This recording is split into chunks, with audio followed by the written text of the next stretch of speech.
All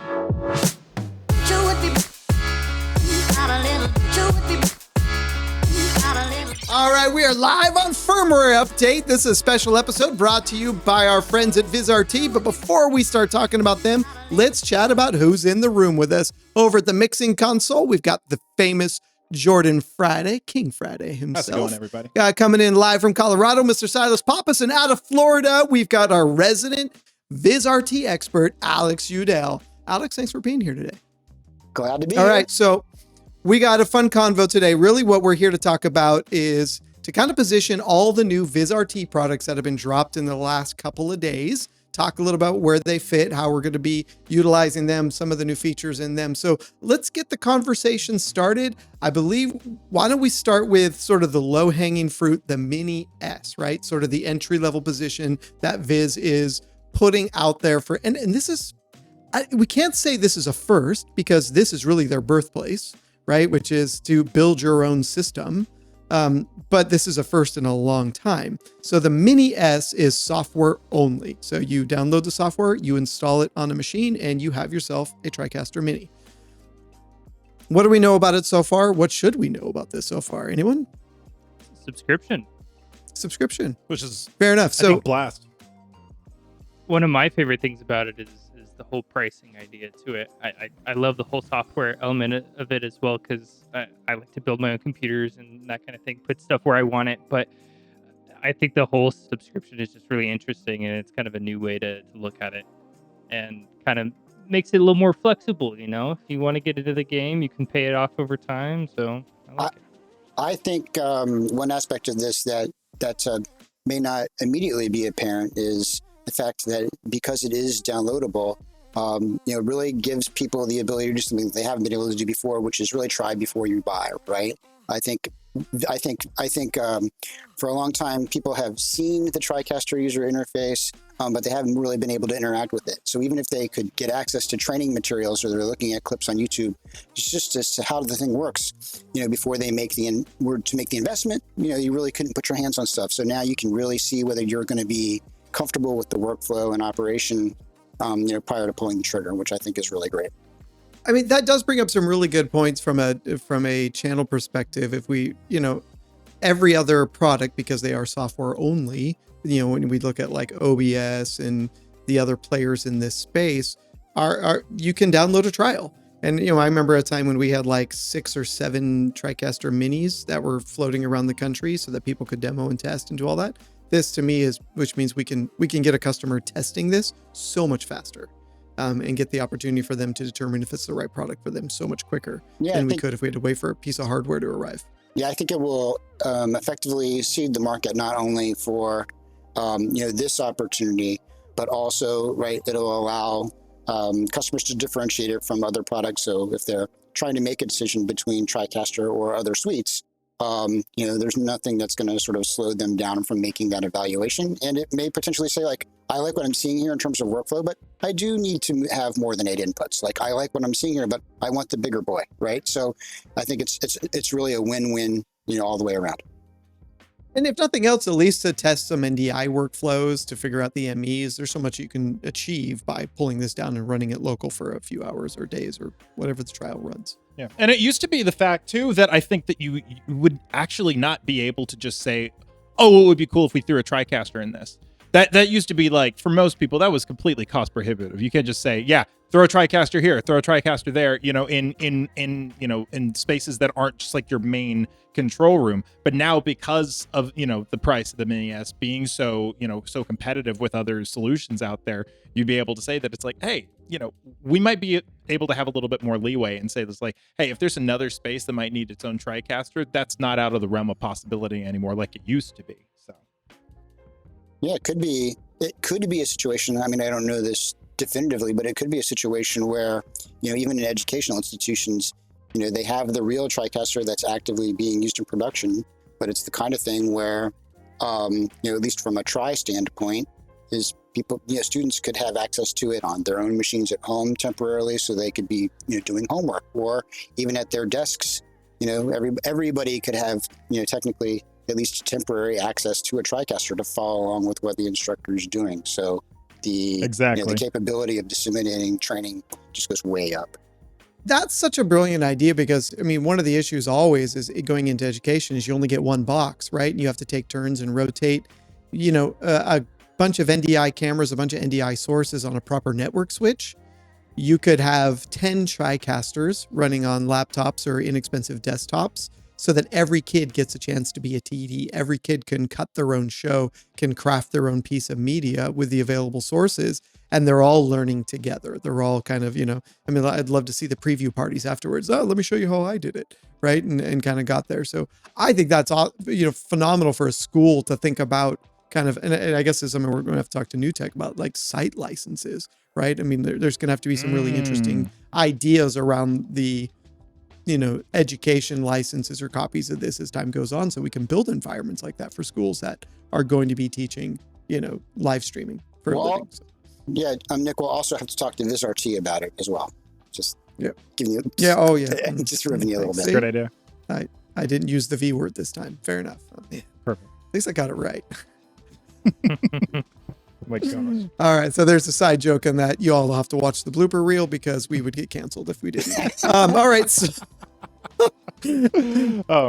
one interesting piece of this, and so there will be certified hardware available for customers who do want full technical support, who do want full factory support versus just buying off the shelf. And so we will, of course, JB&A will have several certified systems available. They'll be certified by Vizrt. They'll be available to the channel. So if it's one of those pieces where you're looking for a rack mount version or something very unique, or just something very powerful, we'll have a couple different versions of that hardware available for customers who don't want to go out and source their own, build their own. And these will be certified and vetted to be able to run the Mini S software. Yeah, I think this is a very important piece of what Viz is trying to bring to the channel and to the customer in what they're doing. They're going to give out requirements as to what the software is capable of running on, but there's going to be certain particular sets of hardware that are vetted and certified. And really that ties into what's going to have the best access to the support programs from Vizrt. So if you run on something that's compatible, you'll have access to the community. If you run on something that is a certified configuration, right, that's going to be something where you actually have access to the resources of Vizrt themselves to support the configuration. So I think, that's something else that it's probably one of the reasons for a long time, previously New Tech and now Viz, had been sort of very cautious about approaching, a model like this, which is so far and wide with so many customers running on who knows what hardware, it becomes a real Pandora's box to try to support. So they've really tried to think about what they can do there and still effectively support their customers by, creating these certified configurations.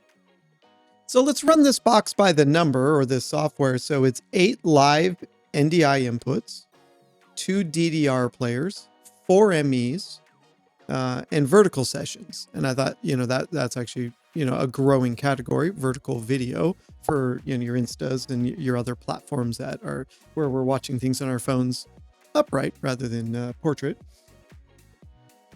You do get some other unique features in there, live panel, live story creator, AI, or the neural voice isolation, which is effectively, cleaning up the audio on the way in. All this available as a SaaS model, as Silas called out earlier. So we're always going to be sort of available to get the upgrades, the updates. And when you're iterating against software, not hardware, you can update much faster, right? And so I imagine that we're going to see updates very quickly on this.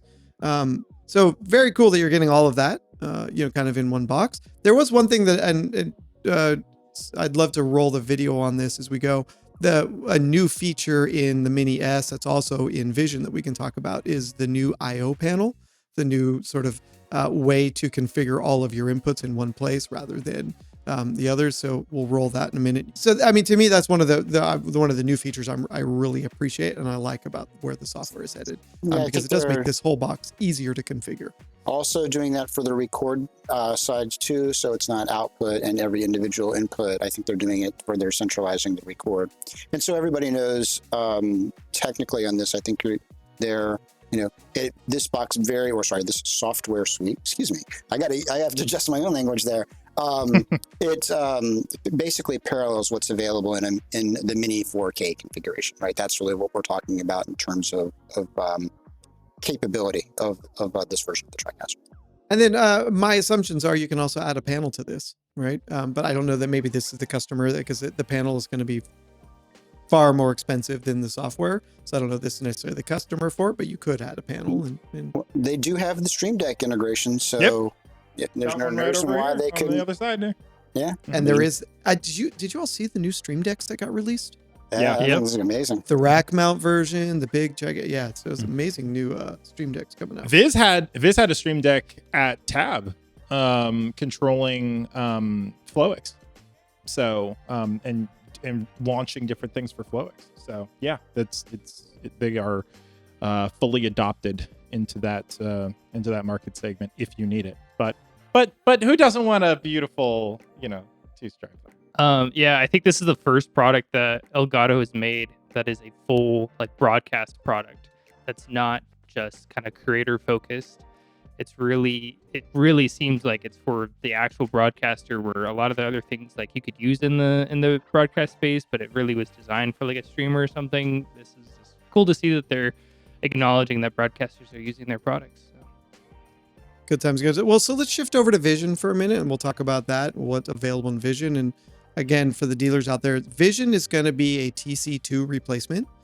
So this is going to, sort of take the TC2 out of the mix, and Vision is sort of the platform moving forward. Alex, run us through the numbers. What is different from TC2 to Vision? Right. I think the biggest thing that people will, for people that have been in the channel for a while, will recall that before TC2 came out, there was an upper end product called VMC. It's kind of rarefied air in terms of the TriCaster line. So the total input count on the Vision is going to be 44 inputs as opposed to the TriCaster 2 Elite's 32. So you have even more inputs at your disposal. I don't think that there's a change necessarily in the total number of mixes that are available in 4K mode or in HD modes. I think it's still going to be 8 out, or a combination of 2 4Ks or 1 4K and 4 HD, depending on what it is that you're trying to do at the same time. So I don't necessarily think that changes. I think one of the things, and this will not be in the initial release, but I think one of the reasons why they're moving to this and they're doing what they're doing with the TC2 is that, remember in the background, one of the things that's been going on is all the TriCaster code has been being prepped for 10-bit workflows, as well as HDR, with all the NDI6 stuff. So obviously they need some IO capability that supports that bit depth, and I guess their partners in Matrox are sort of stepping up here to be able to facilitate that in the long run. But again, that's not an initial release thing, but it is on the roadmap to get that done. So one thing that is an initial release, and I'm really excited about, one of the issues I've always had at the 4K level is having to do quad SI, having to use 4 SDI spigots to get 12G in that 4K without going out to NDI. So the new box is available with 0 SDI inputs, or 8 or 16, and they will be 12G capable. Right, so we do have the ability now to go single SDI input to get that 12G. So for those running baseband workflows, this is going to open up a lot to be able to bring in those higher end cameras that maybe you don't want to encode to NDI. You need lower latency, you need that direct compatibility. And so I think that opens up a really nice roadmap there to engage, at the SDI level, which oftentimes Blackmagic and other people eat that space up. Yeah, I'll say, too, I don't know exactly. I haven't put hands on one, and I haven't looked at the specs closely enough. I know that not every available SDI port on it would be 12G, because of course at those numbers, I don't think that there's any computer bus that could support all that simultaneously for that kind of work. So there will be some configuration there about what ports are available and how many at a 12G.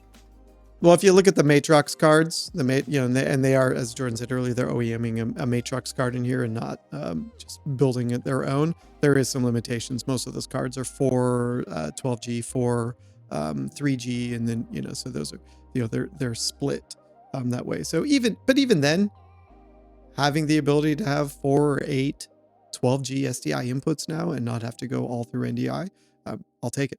Yeah, I think for some folks it'll be, it's for some lifers in the channel, that are used to getting the bent hardware from the manufacturer that were specifically branded. It's a little bit of a departure to say that we're getting this this essentially branded HP box. Will be very recognizable as such. But the performance is there. I don't think anybody has to worry about that. I mean, if anybody knows the guts of really what's inside of a TriCaster, at the end of the day, the GPU and the CPU, which are names in the industry, are the things that are doing the heavy lifting. So I think, overall, it's a win-win, and it's also a win-win from the standpoint that they could start with a chassis that didn't have any SDI, and if they decided later on in the same chassis that they want to add it, they'll have mechanisms in order to get that done. So, well, I think what's more important even than that, or what I think a good piece to think about, is the repairability, right? Because the TC2 is such a custom box, the IO, everything about it, right, is that, field repairs are much tougher, much more complicated. And the fact now that, I know HP offers on-site support. So whether that's something that gets bundled into these out of the gate, I don't know. But at least we know that, these are field upgradable or field repairable products now, right? That don't necessarily have to be ripped out of the rack and shipped off to get, reconfigured or rebuilt, or, RAM goes out, any of these things happen. It's off the shelf effectively from HP. And so I think that's going to change some of the reliability factors that people may have concerns on, because now you've got somebody like HP backing you up from a hardware standpoint, it's a good piece to have. Yeah, 100% agree on that.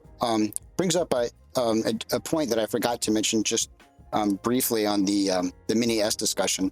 I think one of the things that you're going to see there, and I'm reasonably sure this is true, is that the Mini S software suite will just be an application that's running on the PC, right? So when you launch the application, if you need to be running NDI bridge, on the same machine in the background, assuming that the horsepower is there, you'll still be able to get to it and make modifications and changes. Or if there are other parts of the pipeline, right, it really opens up the configuration within reason, right? The same types of rules still apply. If you do things that are going to interrupt the video card performance, then you're going to see a degradation performance of in the TriCaster. But I think that with the appropriate headroom, people should be able to run some reasonable background applications on the same machine that are part of the production that they're trying to produce and be successful, right? In a much more compact footprint. I guarantee you. Will it be as simple as hitting the Windows button? Yeah. Though? How sure are you on that is my question. Like, where you, I don't mean to put you on the spot, but reasonably sure that is the direction that they wants to go. Look, I know one of the systems we're building on a 4060, so I guarantee you we will be benchmarking it with Bridge running and maybe some other software running simultaneously. It's a brilliant concept, but like I said, if they lock it down like they lock down the normal TriCaster software, here's a question. With the TriCaster Now software, can you run that with other things under it, or does it lock it down like the normal TCs lock it down? Like when we did it at what? Yes. TriCaster Now in the cloud? That TriCaster Now? Yeah, they have a set of macros and some function in there so that specifically Bridge can run in the background, and you can pull it to the foreground to make modifications to it. So, so the ability is there. Remember that, as it was explained to me, TriCaster's got a long legacy going all the way back to what version of Windows now, right? And at that point, it was very easy. I mean, we were teetering on, the compute capability of what could be done. So every service that was absolutely unnecessary or considered bloat to your primary function of being on air, right, was like, let's get that out of the way. I think reasonably in the year of 2024, it's being recognized that, we can get some things done, simultaneously on the same machine. It's like, we shouldn't just give up multitasking because we want to use this one application. Sure. So yeah. I think that's the way that it's going to go. Well, and we're talking about being able to install on any machine, Jordan. So you will be in control of that machine, meaning you could do other things with it. There's no way that NewTek will be able to lock down your personal PC once you install their software. No, but you're talking about like, so say you built. Well, oh, you did say NewTek. Yes, you did. But the question is that it's like, yeah, so you're going to be able to do that. But like right now, I would have to go into administrator mode to be able to, Correct. to do stuff. Correct. But however, you do have the app desktop where on one of your multi-viewers, you've got access to Microsoft Teams, to Chrome, to Skype, those like pre-designated apps that could be on that one multi-viewer. So I suppose maybe that's a possibility. I don't think they'll be in there. Yeah, no, this is not going to have live call connected. So this is not going to be live call connect for sure. No, but you need, but what about, Flowix, for example? I mean, as an IP input and everything and using Flowix on the TriCaster, which you could do now with like just open up Chrome, log into your Flowix account, and now on one of your multi-viewers, you're doing that technically. Yeah. So by the way, you do get Flowix with your TriCaster Mini S. You get the basic version, unless you get the perpetual license I